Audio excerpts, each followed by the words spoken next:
नमस्कार दोस्तों, आपका बहुत बहुत स्वागत है मेरी बगिया में। दोस्तों, आज हमारे पास कई क्वेश्चन आए हैं कि फरवरी में कौन सा सीड लगाएं और कौन सा न लगाएं। दोस्तों, उसमें अमरजीत कौर ने पूछा है कि टमाटर का सीड आप कहाँ से लाते हो और इस फरवरी में कौन कौन सा सीड लगाएं।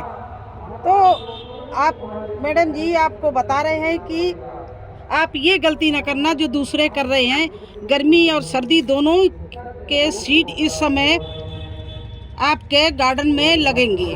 अगर आपने गर्मी के चक्कर में सर्दी के बीज और सीड बोना बंद कर दिया, जैसे ये पालक है, मेथी है और धनिया है, गोभी है, इन चीज़ों को आपने छोड़ दिया तो मार्च के महीने में आपको इतनी महंगी ये चीज़ें मिलेंगी बाज़ार में।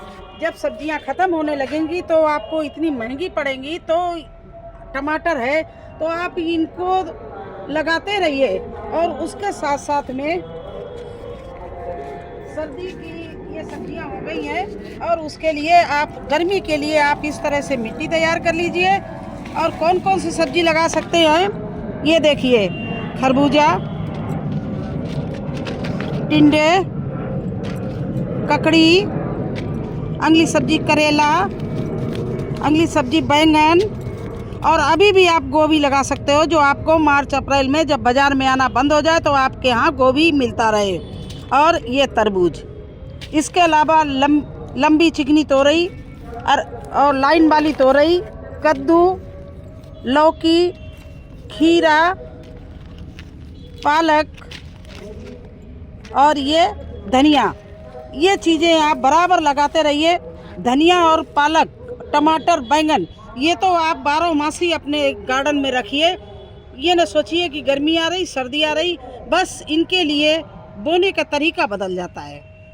जिस तरह से हम सर्दी में पालक और धनिया बोते हैं उस तरह से गर्मी में नहीं बोई जाती है। वो भी आपको बताएंगे कि पालक और धनिया के लिए गर्मी में कैसी जगह चाहिए, कैसी मिट्टी चाहिए और कितना बड़ा पॉट चाहिए। लेकिन ये चीज़ें पूरा साल आपके छत पे मिलती रहे, पुदीना, हरी मिर्ची, टमाटर, धनिया, तो मूली और संग में पालक। तो मेथी ज़रूर थोड़ा सा बंद हो जाती है, मेथी सही नहीं रहती है बकाया। ये सब चीज़ें आप, और सरसों बंद हो जाती है बकाया। ये हरी सब्जी में, पत्ते वाली में चौलाई और शुरू हो जाएगी और पालक धनिया आपकी चलती रहेगी। तो कुछ लोग गलती कर रहे हैं, मेरे पास में उनका सवाल है कि हमने अब सर्दी की सब्जियां बिल्कुल बंद कर दी और अब हम गर्मी की लगा रहे हैं। ऐसा नहीं है, गर्मी के साथ साथ में सर्दी की सब्जियां कुछ इम्पॉर्टेंट हैं, जैसे हरी मिर्चें, टमाटर, पालक, धनिया, पुदीना, ये आपको गर्मी में रखना चाहिए अपने गार्डन में, जिससे आपको बार बार चटनी बनानी है या कुछ बनाना है, सब्जी बनानी है, तो बार बार आपको मार्केट ना भागना पड़े। और उस समय मार्केट में बहुत ही महंगी सब्जियां मिलती हैं। जब आपके पास में मई जून में या अप्रैल मई में जब गर्मी पड़ने लगती है तो धनिया बहुत कॉस्टली हो जाती है। और जब आपके गार्डन में बढ़िया धनिया बेहतरीन हो सकती है तो आप क्यों मार्केट जाएं। तो और रहा एक सवाल आपने और पूछा है अमरजीत कौर जी, आपने एक सवाल पूछा है कि टमाटर आप सीड कहाँ से लाते हो। वैसे तो हम सीड टमाटर का अक्सर ही अपनी किचन से लाते हैं। टमाटर को लाकर पतली पतली स्लाइस काट कर हम मिट्टी में दबा देते हैं और वो हमारा बहुत अच्छा पौध बन के तैयार होती है। जैसे धनिया भी मैं अपने ज़्यादातर किचन से लाती हूँ और मिर्ची के बीज भी अपनी किचन से लाती हूँ। कुछ चीज़ ऐसा है कि जो आपकी ही किचन से आपके गार्डन में बोई जा सकती हैं। और अगर आप ऐसा नहीं कर सकती हैं तो आजकल ऑनलाइन हर सब्जी मिल जाती है, जैसे मीशो में, अमेजन में आप जाओ या आपके पास में नर्सरी हो वहाँ से ले आओ।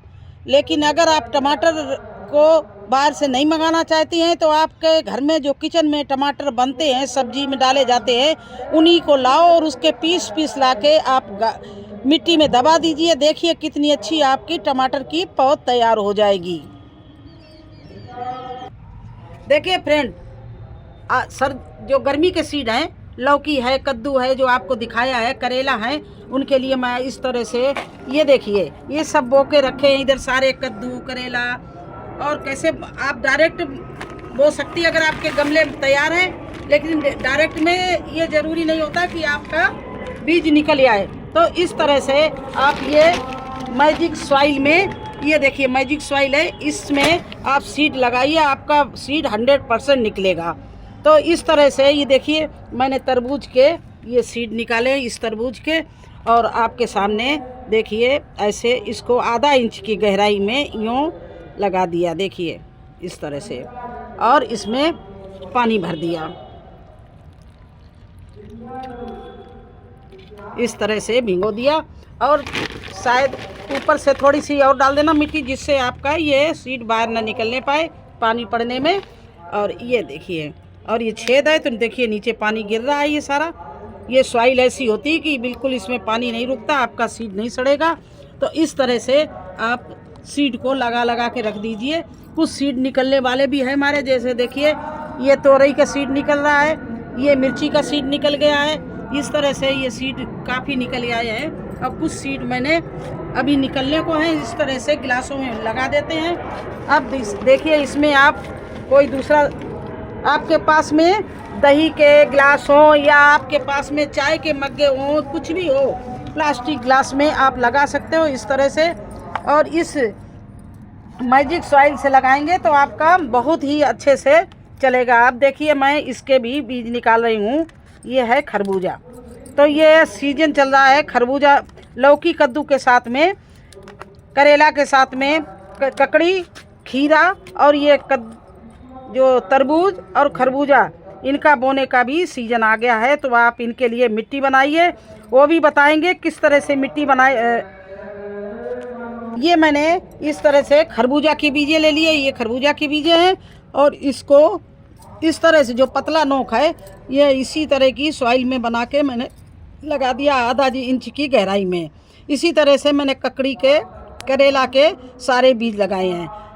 पालक और मेथी को, धनिया को अगर अभी बोना है तो हम कल बताएंगे किस मिट्टी में, कैसे मिट्टी में, कितनी गहराई में वो धनिया और पालक, ये अभी आप डायरेक्ट बो सकते हो।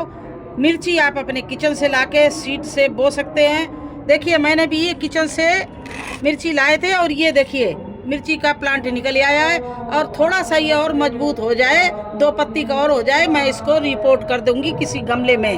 तब तक के लिए मैं इसके लिए, अब देखिए जब पौध आपकी तैयार हो जाए तो इसको इस तरह से वर्मी कंपोस्ट में राख, हल्दी, चूना और पोटास सारे चीज़ें मिला के और ऐसे गड्ढा करके इस तरह से आप बना लो।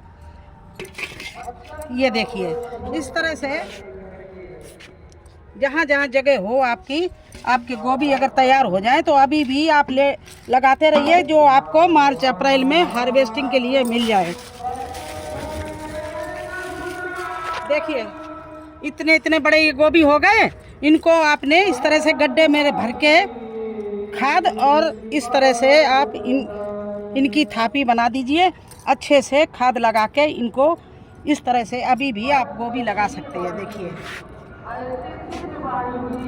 ये इस तरह से लगा सकते हो। और दूसरी तरफ आप अपनी क्यारियों की मिट्टी ठीक करते रहिए। भिंडी लगाने के लिए ये देखिए मैं क्यारी तैयार कर रही हूँ, इसमें खाद डाल रखी है और इसकी रोज़ गुड़ाई कर रही हूँ।